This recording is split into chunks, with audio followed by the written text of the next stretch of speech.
Hello, good morning mga kabady, mga kapatid. Welcome sa aking vlog. Ngayon mga kabady, mga kapatid, nandito na naman ang inyong lingkod. Magngangawa na naman sa inyong harapan. Sa inyong harapan. Nandito ang inyong lingkod sa Toyota RAV4 mga kabady, mga kapatid. Nag-highlight yung traction. Ayan nakikita nyo yan. Ang kulay dilaw na yan. Yan ang traction mga kabady, mga kapatid. So yun ang ating sisilipin sa mahiwaga nating Redbook mga kabady, mga kapatid. At ito'y palabas na rin. So final check up na natin mga kabady, mga kapatid. Nasa ganon ay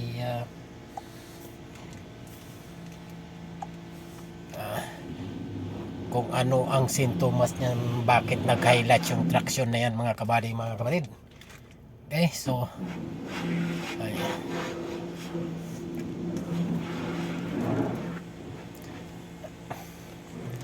ayan ang ating mahiwagang Redbook mga kabady, mga kapatid.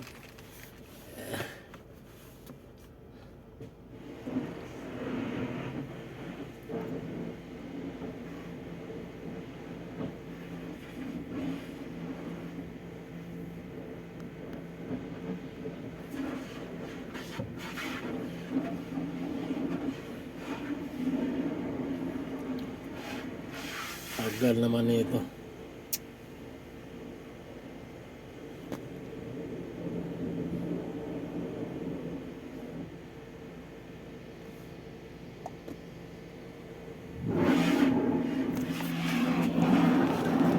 Ay, sus.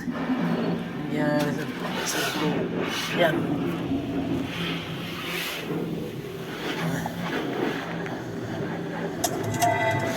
Ay, sus. Yan.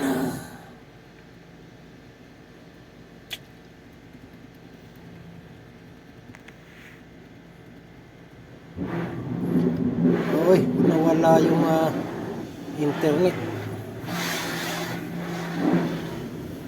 Nawala yung internet. Nasala yung internet ng inyong lingkod.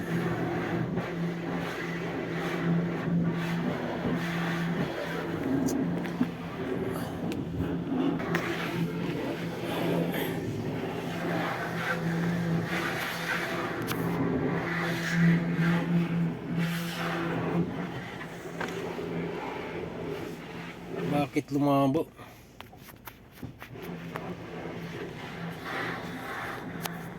Bakit lumabo mga kapatid? Anyari.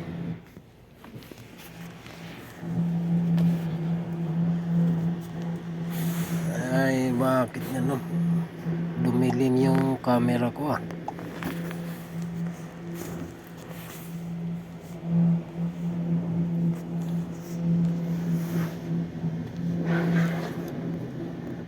Ayan mga kabady, mga kapatid.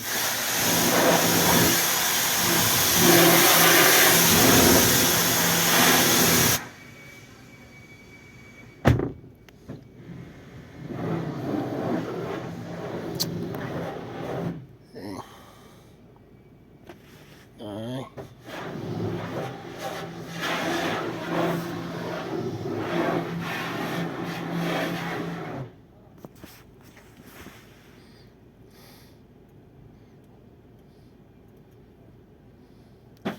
Itong code ng mga kabady, mga kapatid, may crankshaft sensor, pero ito yung traction dito yan sa may EBS.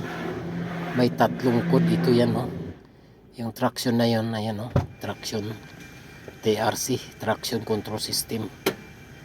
Yan, may tatlong code. Ayan kung napapansin nyo yan, ito yan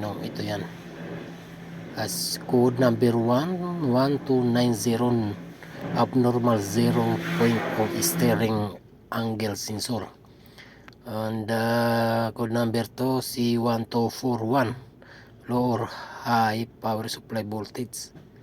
Code number 3 C1290, abnormal 0 point of steering angle sensor. Malamang itong angle sensor. Ngayon try natin muna i-update mga kabady, mga kapatid, kung matanggal yan siya. Kagaya nito sa babaw, kulay green, yan ang normal. Ito yung sa taas, yan ang sintomas yan. Pero i-report muna natin mga kabady mga kapatid. Kailangan natin report kung sakaling hindi malis yan. Yun na atin para may report tayo.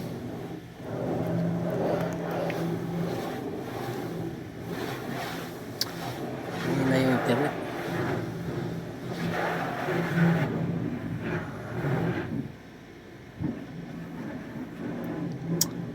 Ay.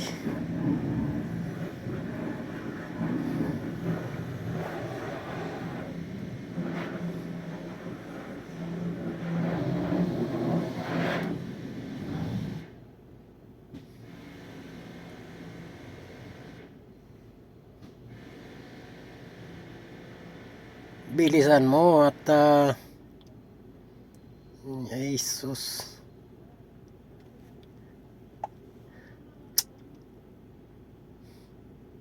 Ayun lang.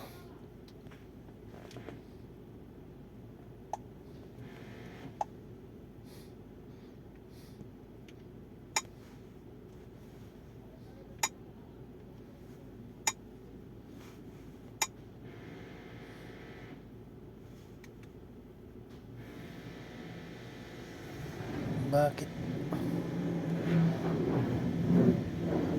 Bakit na ganito nito?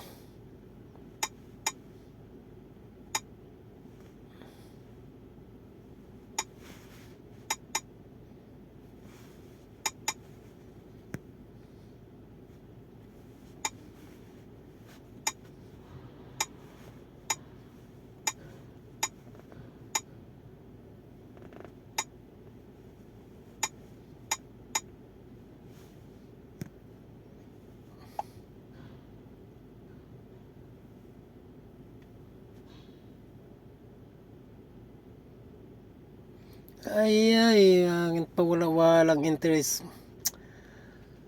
Ano na yan?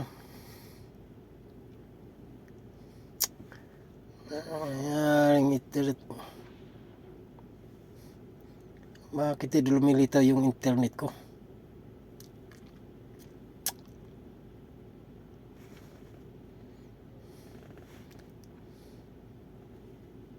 Sana yung internet.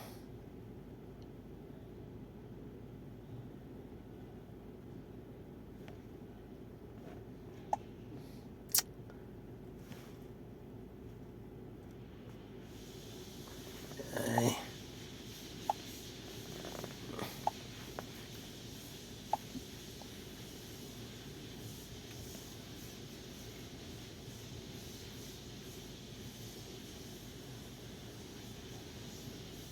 Yan, back to normal na mga kabady mga kapatid. Naging normal na oh. Nawala na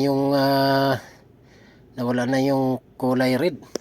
At saka nawala na rin yung traction mga kabady dito. Yung kulay yellow diyan kanina, di ba? So, yun lang, mabuti at nadala ng inyong lingkod sa pamikos-mikos. Mikos-mikos talaga. Yan. Akala ko pag hindi siya madala sa mikos-mikos, atin naman ito, atin lang calibrate mga kabady mga batid. Ika nga yung reprogram mga kabady yun, yung steering angle mga kabady mga batid. Yung steering angle mga kabady mga batid, dito yan nakalukit. Dito yan nakalukit dito sa may steering.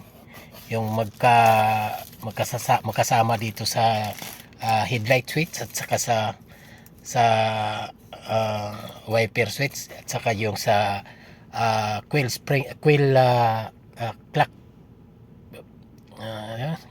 clock spring ng or spiral cable ng airbag mga kabady mga batid. Nasa ilalim niya siya. Okay, nandyan, ayun yung nandoon yung nakalukit yung steering angle mga kabady mga batid. Kaya kung hindi nadali, ayan na. Doon natin na mikos-mikos. Mikos-mikos talaga. So, yun lang mga kabady mga kapatid. At nadali na. At hindi pinahirapan ang inyong lingkod na